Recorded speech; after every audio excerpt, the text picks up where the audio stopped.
we had from our survey, and have a little mapping of the European aspect of diversity and inclusion here. To kick this off, we'll just do a little mapping of ourselves, a little survey where you can answer why is this important for you? Why is this important for your institution? So we get a little bit of feeling about the audience, and we can see how that later fits with the results we got on the European level. So if we just kick off the survey here, should be in your screen now, and give you a little time, and I can see people are already filling it in here. So while you answer those questions, I'll just give you some technical feedback and some information. So first of all, you're being recorded, and we'll put the whole recording online afterwards, and that should not be an excuse to go away and not participate here live. What you might also want to know is that the chat is not being recorded. So everything you write, and please go ahead and write what questions and comments that we will not see in YouTube afterwards. So if you're afraid that people will see your spelling mistakes forever, don't worry about it. That won't happen. And thirdly, as I said, any question is welcome. So when we go to the presentation of the results, when we're going to discuss the different presentations we'll have, just write your comments, write your questions, and then we'll take them at the end of the presentation or at the end of the session, and we'll do that. So when it comes into your head, write it down. Okay. That being said, a little bit of background to what we're going to talk about. So this is a topic that we started, I think it's 2-3 years, we really started to look seriously at this as an overarching issue. We found out that it's a topic, I think we talked about, we said, once you see it, you cannot unsee it. It just pops up everywhere. There's a classical student access, student retention, staff appointments, innovation, technical issues, digitalization.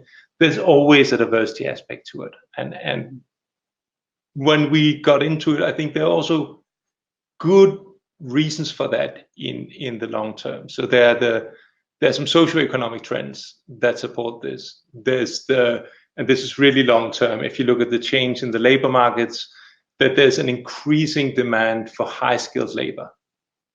So we're talking over decades here. You have particularly, let's say, medium skills going down and high skills going up. You also, over the long term, have massification, and those things are, of course, connected. You need higher skills, you need more students. So you have massification with student bodies becoming much larger and much more diverse. And you can go back, the EUA flagship trends reports that we have document this fairly well. And then there's a cultural aspect to it as well. There's a growing awareness in our societies about diversity. And we saw, and I think we'll come back to that, things like gender diversity or disability have been on the radar for a longer time. But there's a growing diversity in the way we look at, let's say, the dimensions of how people are different. So let's say our diversity aspects have become more diverse. And that has to do with religious diversity, that has to do with sexual orientation, seeing gender as not just binary men and women, but there are many more aspects to this. We had the influx of refugee in 2015, 2016, and there you also saw let's say, an eye-opener towards ethnic diversity. So if we want to welcome these refugees, what are we going to do, and how are we going to do it? So there's a lot of socioeconomic aspects to this. What we're looking at today is more why are universities doing it, how are they doing it in detail, and we can just see from the answers you gave here. It is one of the questions, and is about this. Is it part of your values? And that's what it is. But it's also a legal obligation, and there's an interesting interplay between those two. But it is very much something that universities want to do. So what we'll look at is, as I said, what happens within universities. And my colleague, Anna-Lena Klaes-Kulik, will take you through the results of the survey. We have our partners with us. We have Carmen Royo in Barcelona, that is with us online. We have Hélène Mariot from the European Students Union, that is here in person, and we'll hear something from them and from their organizations as well at a later point. I should say that Carmen Royo is from the European Continuing Education Network. I'm Thomas Jørgensen. I'll try to keep things under control as much as possible. But for now, let's have a look at the data. Anna-Lena, will you take us through this? Yes. We're just waiting that the presentation is set up here. And before I actually go into the invited results, I just want to briefly present to those of you that maybe attend such an EUA webinar for the first time, what EUA actually is about. So we are the European University Association with more than 800 members, individual universities, higher education institutions from 48 European countries. This is much larger than the EU and covers the whole European higher education area. Then we also have 33 national university associations as members. So as such, we already actually are embracing diversity very much and try to be very inclusive in terms also of the different types of profiles of institutions that we have as our members. So as such, diversity is not a foreign topic to us. But as Thomas said, we started to look into this topic a bit more 2 to 3 years ago, and then we got together in a partnership with EUcen and ESU to do a more structured project, the Invited project. And the idea with this is to support higher education institutions in fulfilling their social responsibility to reflect societal diversity.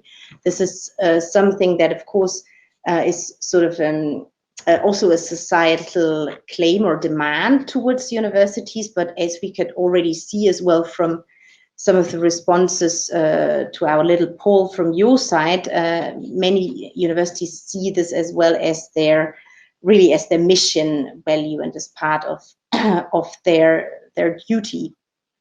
What we wanted to do is to look at this topic a bit more from a strategic point of view and a point of view of institutional development, because there are quite a lot of different projects and studies out there about student access, about retention or graduate success. But we wanted to look at the topic more from the point of view of university strategies, or also the point of view of how leadership deals with this, and why it's important not only for students, but as Thomas already said at the beginning, also for university staff. So the first thing we did is actually, together with EUcen and ESO, developing a survey to higher education institutions across Europe that was open for a few months last autumn. And we did follow-up interviews with a smaller sample until summer this year. And this is sort of the database that we created and on which our findings are based on. We then discussed this in a peer learning seminar in June with about 30 university leaders in Ireland, hosted at UCD, to also foster a bit of exchange of experience, because this is another thing that EUA does. Besides sort of collecting data from the sector, we also very much try to foster exchange of our members on different good practices and experience they have from their different countries. And today we're here to present to you the report. So first, a quick look at the sample. I don't want to go into the details. Those you can really see in the report. There you have also all the universities that participated there. They're listed in the annex. We've collected data from 159 institutions that responded and submitted valid responses to the survey from 36 systems. And what is just important for everything else that I say on the findings is that this is a sample with a self-selection bias. What does that mean? Well, it means that we cannot say that this is what we present as the findings is sort of representative for the European higher education area. This we cannot say because we have very large parts of the sample from Spain with 25 respondents, another very large part from Germany with 23. You could say these are also the largest systems with more institutions. This is true, but then we have some counterexamples like France, where we only got 5 responses, although it's quite a big system, and Austria, on the other hand, a smaller system where we got 13 responses. So this is just to raise a bit awareness around the fact that this is a bit of an imbalanced sample, but nevertheless, it can actually tell us a lot about what universities are doing, and it represents answers of those that are active on this topic and that have already experiences with developing and also implementing strategies and different measures to foster diversity, equity, and inclusion. And therefore, what those institutions have to show us can also be very interesting for those that just start the journey on this. In terms of the size of the institutions, we have quite many smaller universities or higher education institutions in there. These represent sort of 2/3 of the sample around, so institutions with up to almost 15,000 students, and then another third with up to 30,000 students. This roughly corresponds to comparable samples that we had, for instance, in the EUA flagship report, the trend study from 2018 that Thomas referred already to.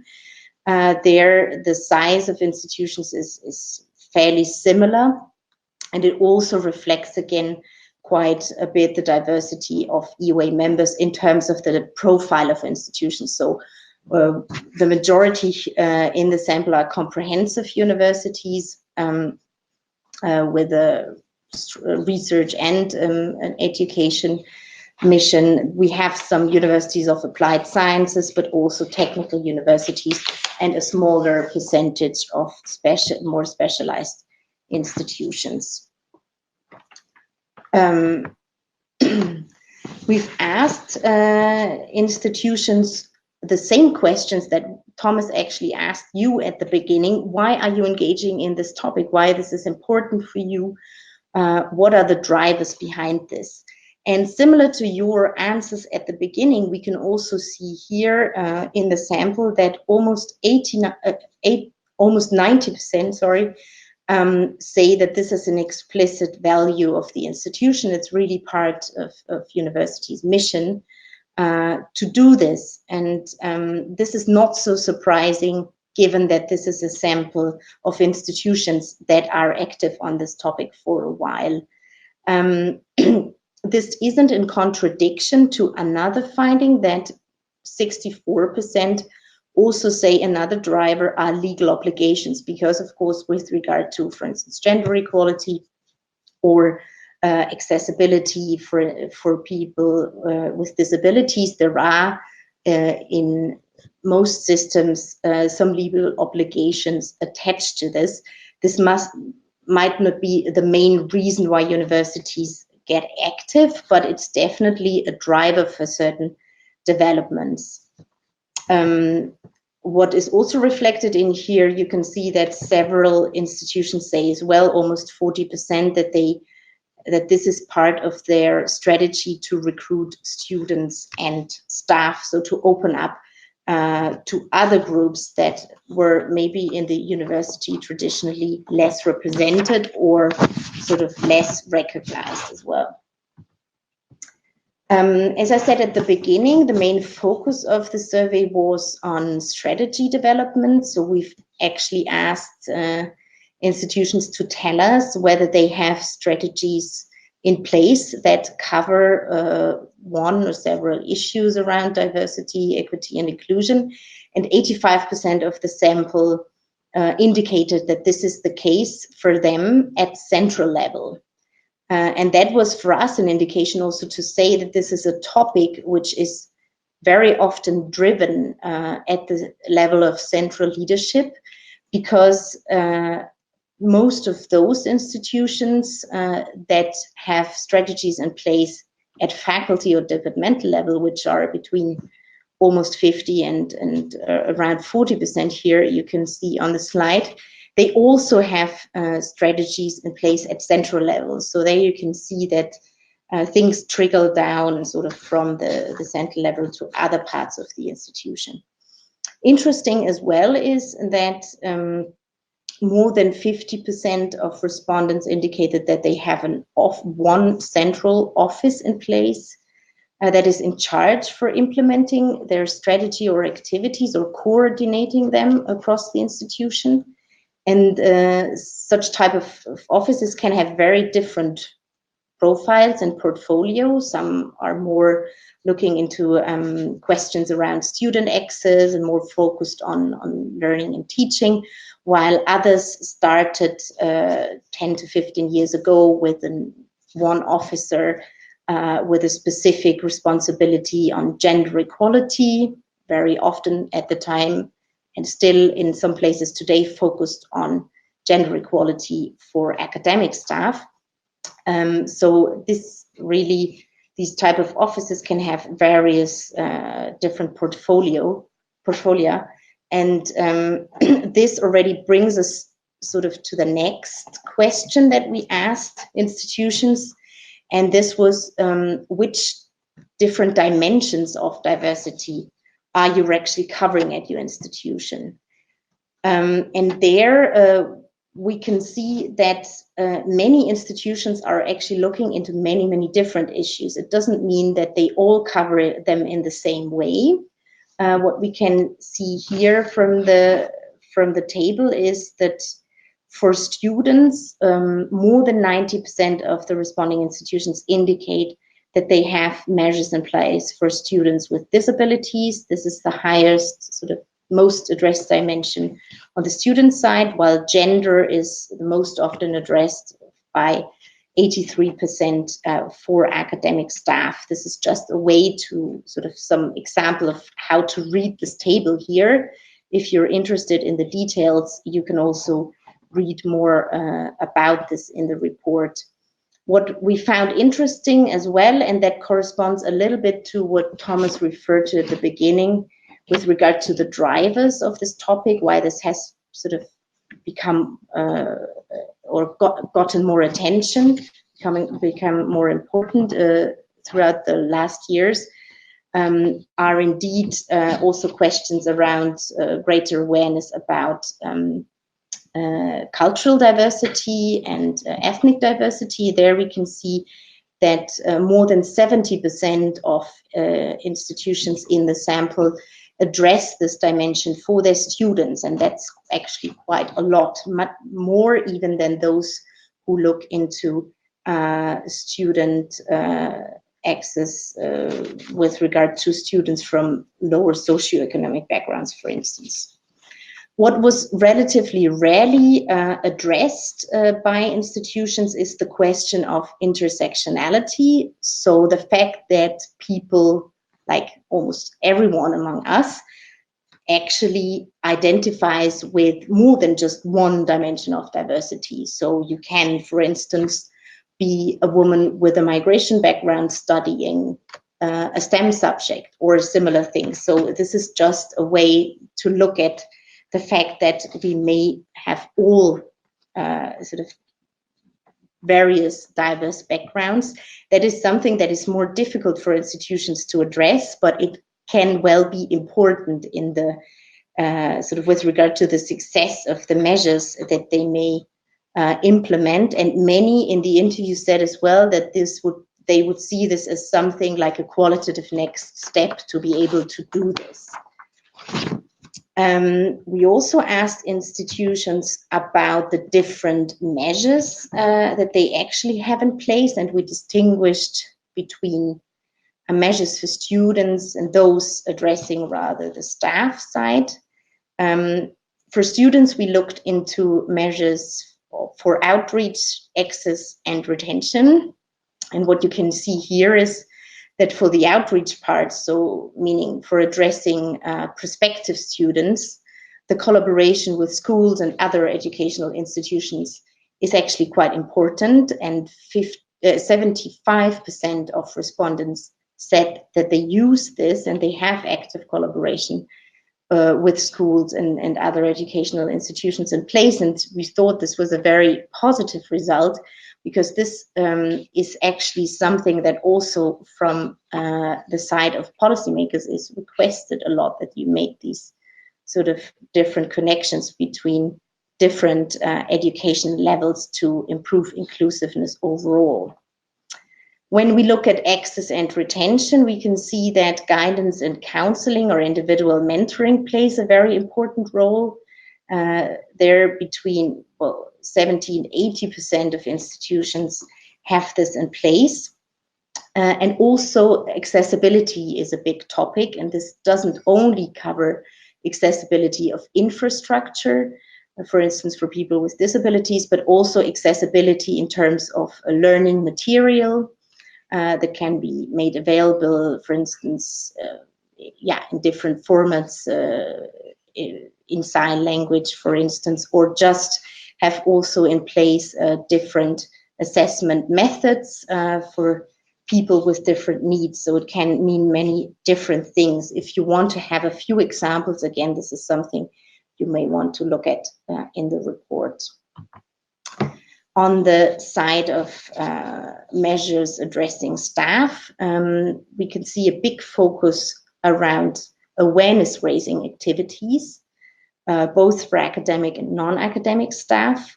This also points to something that we can see on a later slide, which is still a big challenge, meaning the lack of awareness or also knowledge about many issues around diversity and inclusion.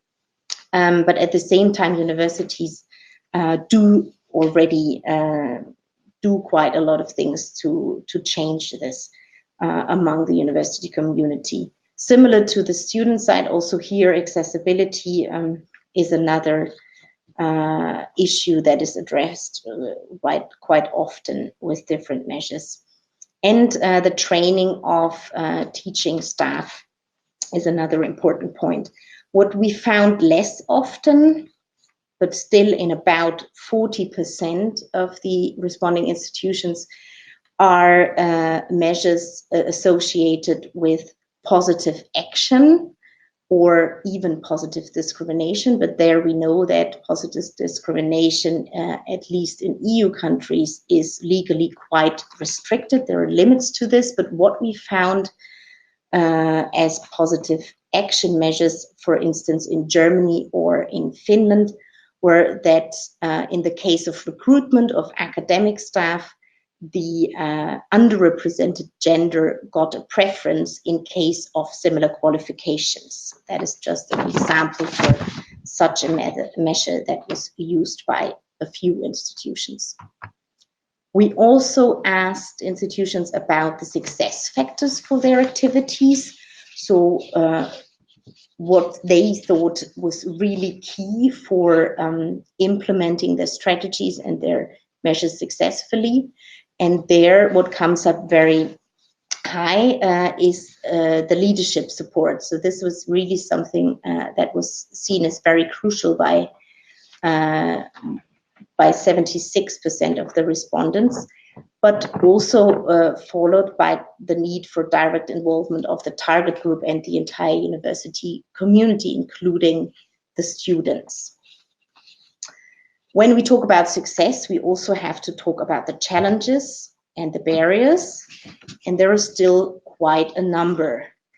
So here, what is just interesting is to look into the part of the graph where you see the red circle around, because this is the part that shows the continuous challenges. So this is what institutions told us are still persisting barriers towards embracing diversity and fostering inclusion. And the first one is and that's often the case in universities, a lack of funding. That's not very specific to the topic of diversity and inclusion, but it's an issue that's, of course, also sort of touched by this problem. But the lack of awareness or information, which can even lead to resistance within the institutions about embracing diversity, is another issue. And it also points to the fact that universities can only fully embrace this when they are properly supported. So when they have things like staff training or similar in place to actually help their staff to deal with a more diverse student body, for instance. Another main issue that we found was also around the identification of target groups, the use of data or the collection of data. In several systems, there are legal restrictions around this relevant with regard to diversity, particularly around data collection on ethnicity or religious background. This was mentioned as sort of a challenge for institutions, but at the same time, we could see in a lot of systems that you can do a lot of things even if you don't focus too much or you don't have too much data available. Because you shouldn't use the fact that you don't have data as an excuse to not put forward a policy, and sort of policies around more measures for non-discrimination, for instance, don't necessarily rely on a lot of quantitative data. We've also asked institutions for what they would need in terms of further support, and there again, additional funding comes up, but also this need for further staff training opportunities to make sort of staff aware and give them the right tools to deal with diversity in the university, in the classroom. And on the student side, a lot mentioned the need for more and special grants for students from disadvantaged backgrounds. If we sum this up in the key points, so what are the conclusions that we can draw from these findings? We can see that at least in those institutions in the sample, so those that are active on the topic, there is a bit of a change in discourse ongoing. So diversity and inclusion are really seen as part of the mission values, and in many cases also as drivers for excellence. So it's not anymore as it might have been in the past that many put inclusion and quality, or inclusion and excellence, more as a sort of opposite to each other, but universities, at least at the leadership level, start to understand that this can really be a driver for excellence. On the level of strategies, we can see that most institutions have those in place, despite the fact that they are not necessarily required to do this by law. And we can see that the institutional leadership is playing a big role in driving this topic forward. At the same time, the involvement of all relevant stakeholders, including students, in the development of those strategies is very important. The persistent challenges are something else that's very important to look at for the future. So the lack of resources, but especially the lack of awareness or knowledge on the side of the staff. And that points directly to the need for further support in terms of additional resources, but especially in terms of staff training opportunities. to sort of address those and make a step forward, many said as well that a more holistic approach would be needed to connect the different levels and projects within the institution, but also to look outside the universities, because they cannot do this sort of. But to make universities more inclusive, you would also need to address other educational levels and make the education system as a whole more inclusive. This is just a little sort of picture at the end to show the different approaches you can have to this, and what we thought as sort of as something to discuss as well with you now is maybe what is the better means to at the end receive or sort of develop a more inclusive system, equality, equity, or something that leads more to justice in terms of removing structural barriers. Okay, thank you very much, Lena. I mean, these are great results to look at, I think, and a great last slide about the whole. I think this is a point, no? The systemic approach. That this is not something that a small office of equality officers can do within a university and save the system. I think that was part of it. There is a very practical question about, is the survey available for reviewing? And the questionnaire, yes, it is.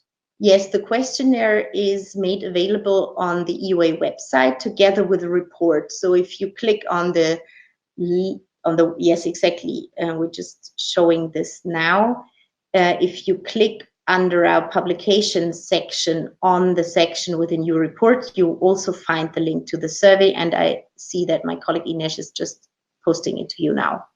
Yeah, so that you get. But if the question was about open data, that was not foreseen in the survey, that we would open the data for reviewing.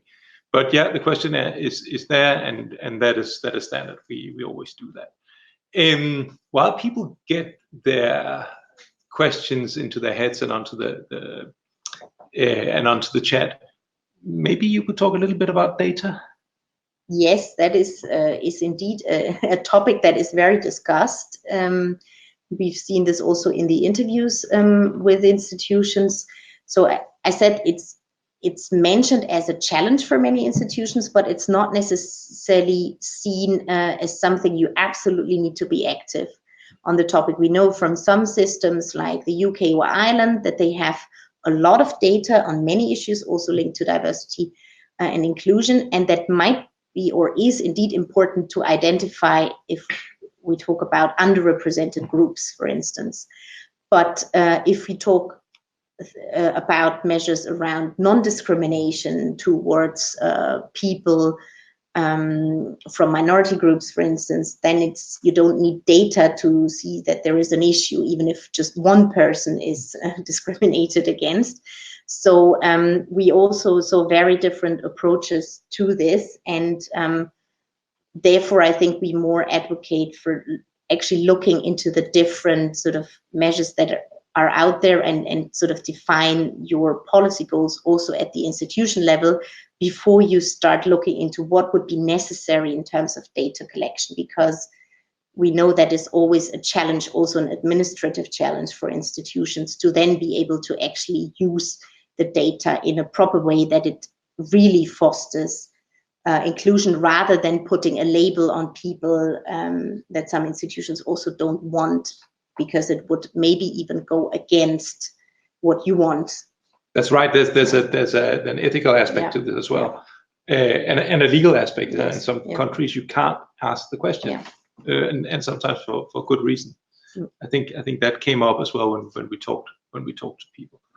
A lot of people are typing around, but why that? So we have a couple of questions here. Let me just see. I need to get them up on the screen so I can see them.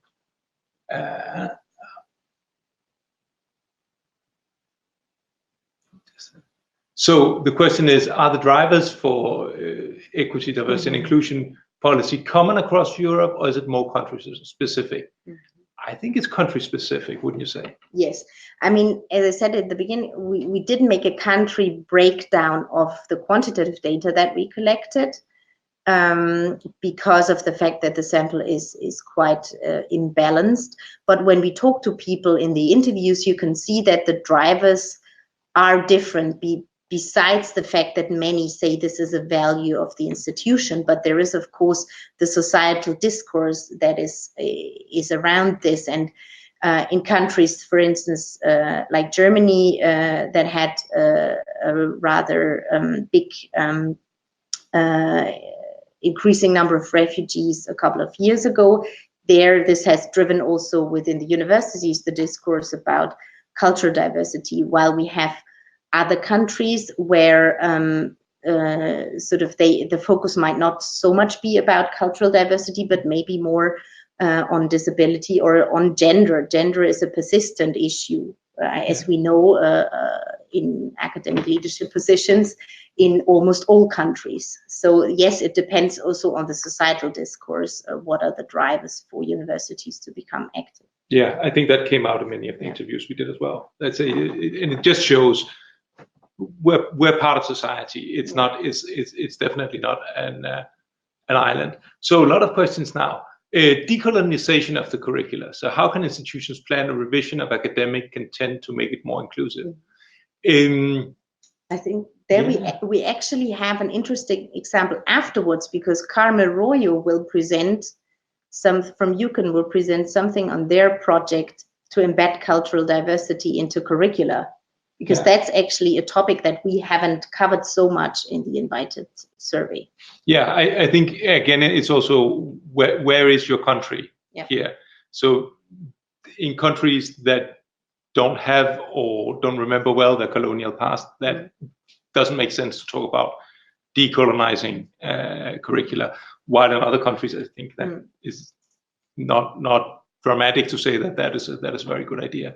And what would be the role of the diverse or a diversity officer in this? I think that was something that we saw a bit, maybe not in the curriculum development. Yeah, I think indeed, as we didn't touch specifically on this topic, but the role of the diversity officers was very different depending indeed on their profile. As I said before, they often started with gender equality 10 to 15 years ago, and then the focus was very much on staff. There we see that very practical involvement of such offices can be, for instance, in recruitment processes, academic recruitment processes, mainly where they have a say as well on the candidates.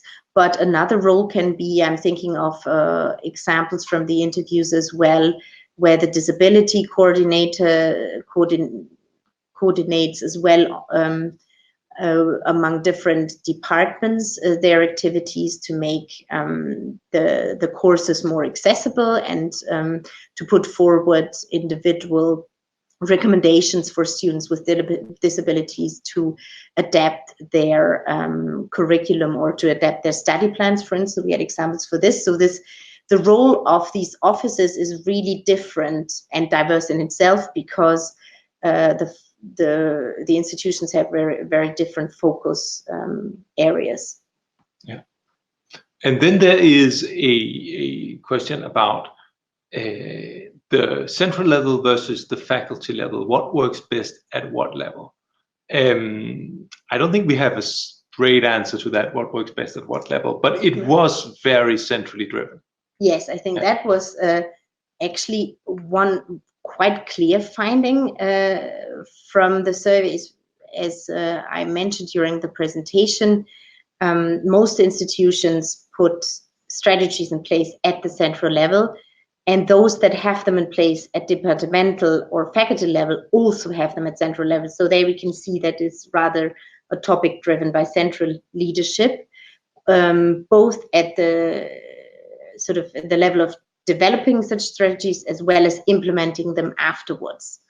But we cannot assess, and that was also not the goal of this exercise, what works best. I think this depends very much on the size of the institution and the internal governance structures as well.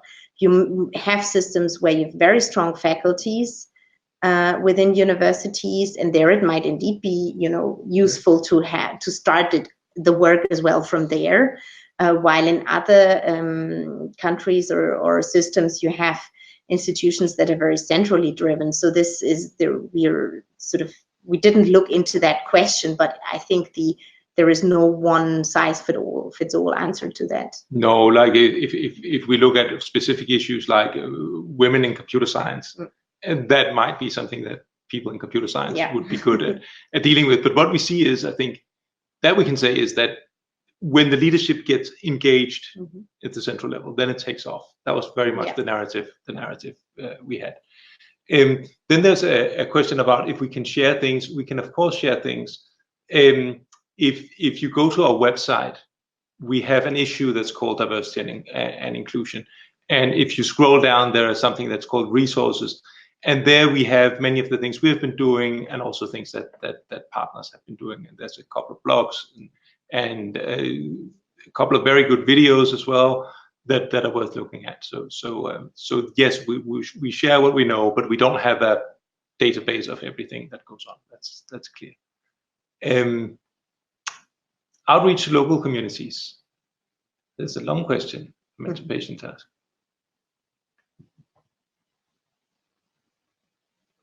Yeah, if whether the outreach to universities would be something that would help taking, let's say, universities out of the ivory tower to help with the, let's say, elite image of universities.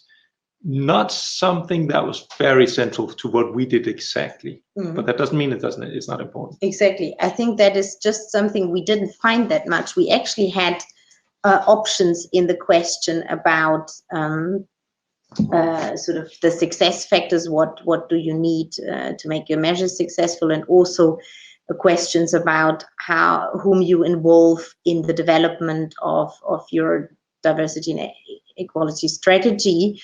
We had options in there linked to the local communities and civil society and so on. We just didn't find this to be in the center of many of the universities that responded to our questionnaire, but it doesn't mean that this doesn't exist and that wouldn't be a good way to do it. Yeah, absolutely. So yes, we have a comment from our colleague Therese Stein, and I'll just let that stand there about First Nations background and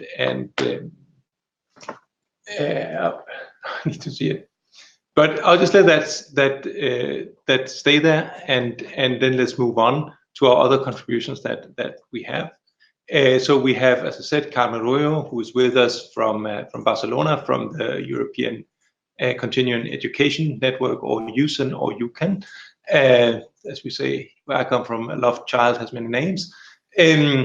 So Carmen, will you tell us about the project that you've been doing on this? Okay, yes, hello, good morning or good afternoon, it depends. Yes, I would like to tell you a little bit about one of the projects that eucen has coordinated recently. It's now finished, but well, still very relevant and very much linked to the discussion and the presentations that we are making today. So this was an Erasmus Plus project, and we were 8 partners from 7 different countries. And we actually were universities looking into the topic of diversity and integration. And the name was Higher Education for You Too. So we just finished it in 2018. But I'm going to center my presentation to actually part of the outputs and the work we did. Carmen, sorry to interrupt you. Can you speak up a little bit? I think some of the participants have issues hearing you. Yes. Okay. Let me see if it's not any better. Yes, we got a smiley here. It's better. Okay. Sorry about that.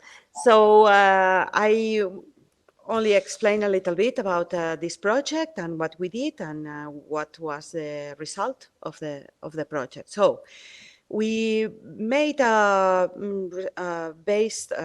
comparative research on taking different things at the beginning of the project, and we started collecting some pieces of literature, 82 in particular, and we also collected best practices.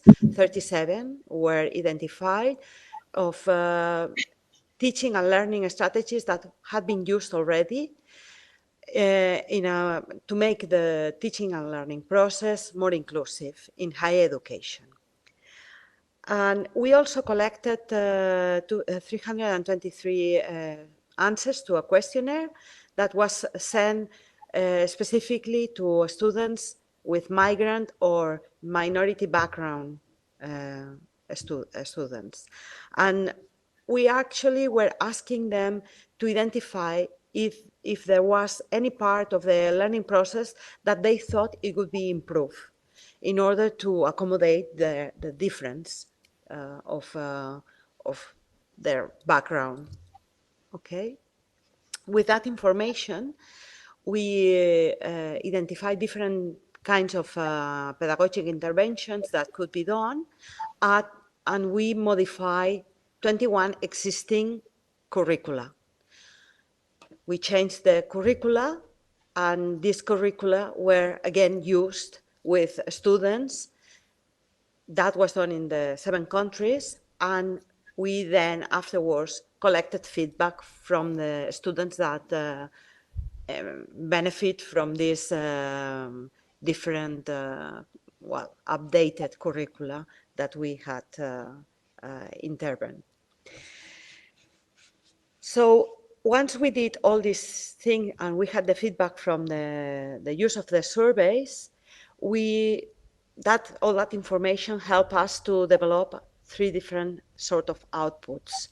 A set of guidelines for staff, a generic course also for staff, and also a set of policy recommendations, which I'm not going to talk about today, but I'm going to concentrate on the guidelines and the course specifically.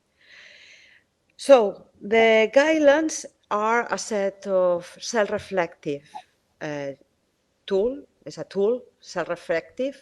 So each individual that uses it can actually think from their perspective how he behaves and how he understands things, how he or she teaches or makes research, and how is the institution where this person is working.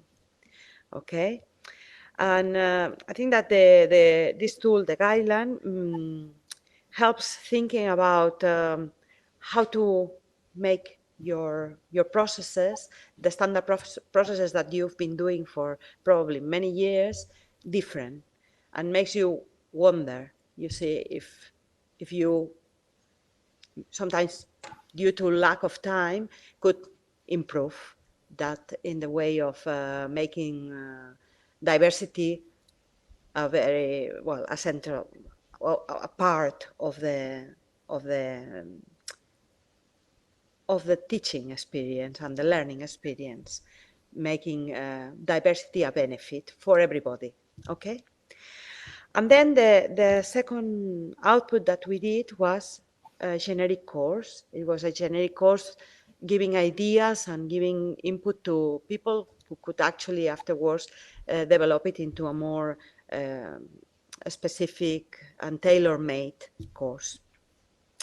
The generic course actually explains what is cultural diversity and encourages the staff to embrace it, not to be scared or to ignore it. It also gives examples and facilitate on how to facilitate the teaching and learning process. And one of the things that is quite interesting that includes this course is one of the annexes, which has a kind of matrix. On one side, we have knowledge, competences and skills, and on the other side, we have the level of involvement, doing integration procedures in your day-to-day job. So you can actually see if all the things that should be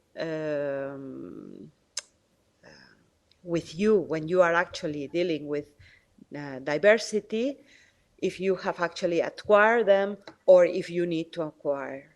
So the course is actually giving you a lot of ideas for reflection and for self-analysis of your environment and your behavior in front of the diversity.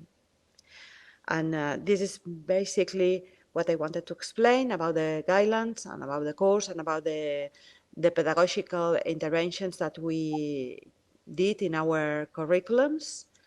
And I only wanted to say that everything produced by the project is open source and it's available. And you can actually contact us if you have any question. And if I might, I would like to refer to one of the comments that it was done a while ago about how to change institutions' plans for changing the content and all that. I think it was somebody called Fatma Sayed. And I wanted to point out that we also have a different project called Commit, which actually created a set of tools to actually review the strategy of universities and to review, to give you also reflective tools to see how is your university and how to make changes. So maybe that is something that this person in particular, would like to think about. You can contact me. I can put in the chat the link to these tools. Okay, thank you very much, Carmen. I think that the one of the points, if I understand you correctly, is also that you need tools and competences. I mean, making inclusive learning environments is not something that falls from the sky. It's something you need to work on. But yeah, yes, totally, because I think that it's important to give tools to our staff, to our professionals, because they are very well prepared. They are very knowledgeable of their material and the subject, but sometimes there are things that need to be also trained about. Yeah. So, yeah, good. On these words, I will pass on to Hélène from the European Students' Union and what you've been doing, because this is a core business for you.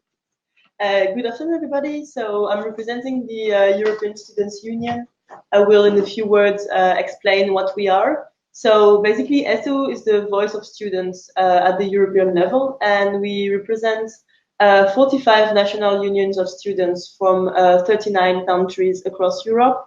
And as Thomas said, inclusion, equality, and equity are at the core of our values, and that's a very important point that we defend at every level that ESU is present. So we work with different stakeholders, with the European institutions, and within the Bologna follow-up group. So ESU is the voice of students within the Bologna follow-up group. And here I'm going to explain shortly different things that we are involved with about inclusion, equality, and equity, and the social dimension of higher education, because of course it's directly interlinked. The first thing I would like to shortly mention is the work that we have done within the BAFG with the ministries and other stakeholders, with the advisory group on the social dimension of higher education, with the will of creating principles and guidelines for systems for the social dimension, which could lead to some changes on the long term and better inclusion in general. But we also have a lot of projects as ESU that we are leading, and sometimes with other stakeholders, like we are doing here with the invited project, about inclusion and equity, because they are at the center of our policies. A very interesting project that we have been leading for a few years now is called Together Moving Forward, and it's a project about the inclusion of refugee students within higher education and students with a migration background. So basically, this is a grant project where a local group of students and motivated students can apply through us to receive a grant to organize a project towards the inclusion of refugees. And the idea is that students at the local level in universities can create a group with students of different backgrounds to lead this kind of projects, to raise awareness and to try to make a change directly at the local level. So that's one of the main projects that we have at the moment, and we have already funded a few dozen projects until now, and we are going to continue in the future. And it's directly making a change in universities where a group of students are involved. So that's more at the local level, but we also have a responsibility as ESU and the will to have an exchange with our own members, because we are at the European level, but our members work directly at the national level. They represent the students in their countries. So with what we do and what we did in the past is organizing study sessions, training sessions, capacity building sessions, where we have the opportunity to exchange with representative of our member unions about the issue of inclusion and equity and equality, and what are the best practices that as the students movement we can do to raise awareness in our education systems country-wise and also at the local level, so that practices are implemented. That's through, we mainly had, for instance, a project that was partly funded by the Council of Europe, with study sessions about mental health of students, about refugees and students with migration background, and also about education to democracy and participation.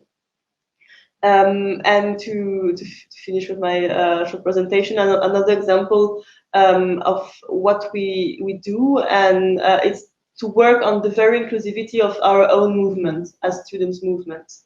And I think it relates as well to a comment that was made a bit before, what can be done at university level to raise awareness or to implement changes. I think, of course, it's the responsibility of the university and the staff, but I think the students' movement and the local representative, national representatives as well, have their role to play in always bringing forward the values that they stand for, so inclusion, and always bringing forward also the echoes that they have from their members, from their students. Because sometimes it's easier for a student who is noticing discrimination to go through their student representative, who will then bring it to the ears of the staff of the university. So that's just an outline of what we do about inclusion and equality. Of course, you can find much more on our different channels, so on social media, but also on our website. Most of it is under the tab Social Dimension, and you will find more detail about our policy and projects. Okay, thank you very much. So I'll just leave a few minutes so that people can have questions on the chat to Karma and to Hélène. There is one here that says that you state a diversity approach involving the various university stakeholders is important. But how would you recommend to organize this, and how to bring students, scientific and support staff together in a productive setting? So that speaks exactly to what you've just been saying. I mean, you might want to elaborate a little bit on this as well. So I think obviously it really comes down to the local and the setting of the country. in some systems, you have regulation that states that students and other stakeholders are part of certain councils within the universities. So in that frame, it can be a moment where all those stakeholders and the staff of the university can get together during those councils and discuss these issues. It can also be done in different ways within universities, but I think structural student participation and students being considered equal partners within universities, but also at the system level, is quite important to have this approach where their feedback is taken into account, and that there is some kind of co-construction with the university staff and the university academic staff. Yeah, I just have to check with the technical. Will we stop now on time, because we are going over time? Yes, Can we go over time? Yes. We can go over time. That's good. We'll just keep you busy here. But I think that was a point, and it's in the report, and it's sort of a glass half full thing.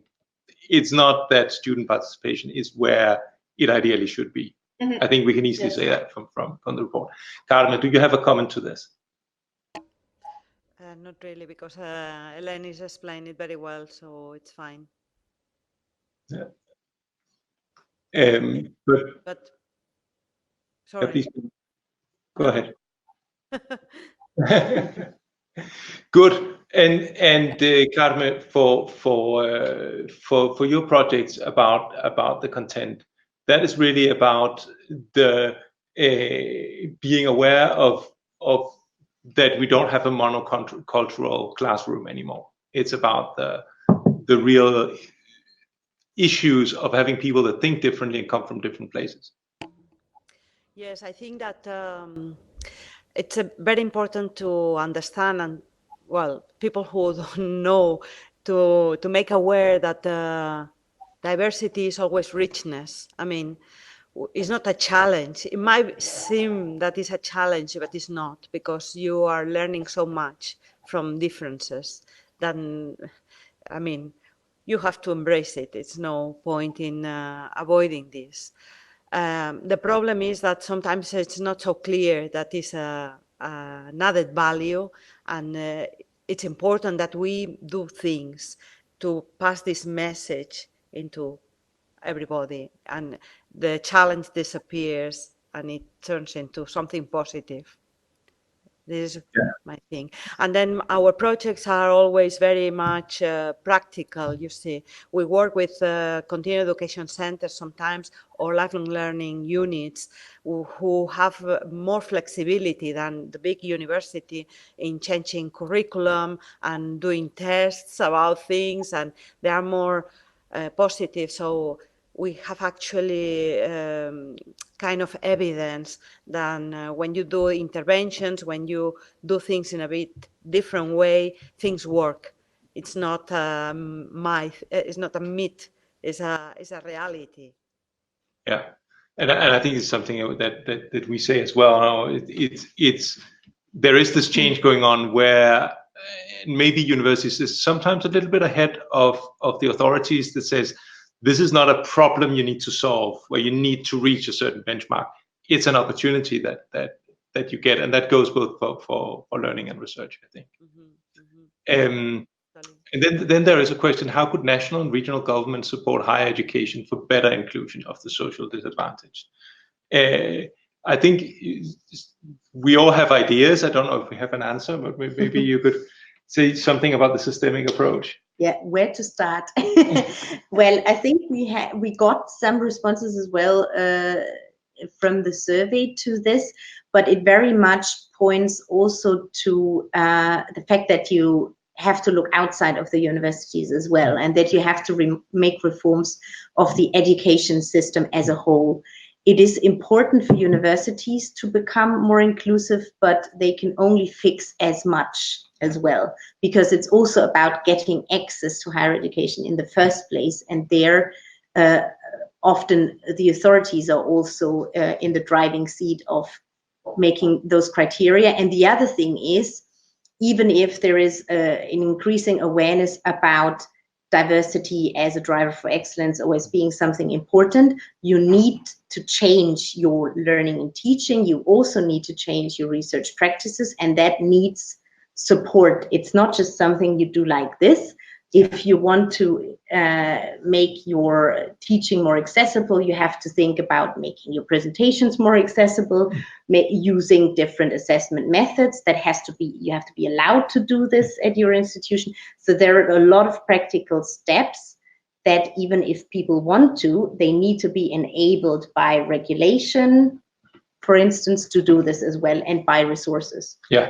I can also just quickly comment on this. What can the system or the regional national government do for more inclusion and accessibility? From ESU's perception of social dimension, well, the higher education is to be included in the whole of the society, and the experience of the students and the fact that some students will access higher education also depends on efficient grant programs that really can support students who are in need and that need those grants to actually access to higher education and to even think of accessing, because without that it's not possible to sustain themselves. And I think it also goes to policies about housing, student housing, transport as well, which is a crucial issue for students, and more generally, without being too long on the topic, but generally student support systems. To increase the accessibility, and then those systems need to be there until the end of the curricula, so that the student can actually complete their studies and have the opportunity to actually have the full experience without having to spend most of their time working a part-time job that is not relevant at all to what they're studying. Yeah. Very good. We have two more questions, and then I think we close it because we are going over time here. We focus on the qualitative aspects. I think the question is, are the quantitative aspects not important? I think of course they are. Of course they are. Yeah. No, yes, I think we focus on that because simply to show that, and I think it's to counter a little bit that debate that you naturally get into about, oh, there is a challenge with quantitative data, we don't have it available, so we cannot make progress with the topic. And I think this is what we want to counter a little bit with a lot of the more, if you want to call it qualitative or more case study based examples on other practices. But of course, monitoring the effectiveness of your measures is important, and there is a short chapter on this in the report as well, on how universities monitor the implementation of their diversity strategies and whether what they do is actually effective. But it has to be said, and that it's fair enough to be said, that there is still work to do on this. Yeah. So it's more because we know the quantitative discussion is out there. So we say it's also about processes and cultures, and not only about counting. Okay. Final question for Carmen about the training needs for academic. What specific training do you think you could recommend? I think that basically there is a problem about awareness, because the participants into the survey actually said that there was a need for more awareness. So that should be the first thing, to be more actively explaining things. But about training, I think that what we are doing is we are talking about professionals, people who are intelligent and know what they are doing. They know a lot about a lot of things. So my recommendation would be to develop training that is more self-reflective and informative, and self-reflective about what you do, how you do it, and how can you make it better, than not prescriptive, because I don't think they need prescriptive training, if you know what I mean. So I don't know, maybe there is food there for a project, so we can actually develop. I think self-reflection is a life project. I think that's... Yes, we can start writing it. Yeah. Okay. I will close it off now. Yes, we have an answer to the who is in the webinar for the participant that asked about that. So thank you very much, all of you, for joining us, and most of you for staying with us also over time. I think it was very fruitful for us. I hope it was fruitful for you as well. And particularly thank you for, let's say, the overseas participants. We have people staying up late in Vietnam. I think we have some people very early in California. So that is pretty impressive. So special thanks to you. So the report is there. You should have a big red button somewhere on your screen where you can download it. If not, you will have other possibilities to do that on the website, and I think you will get a mail about this as well.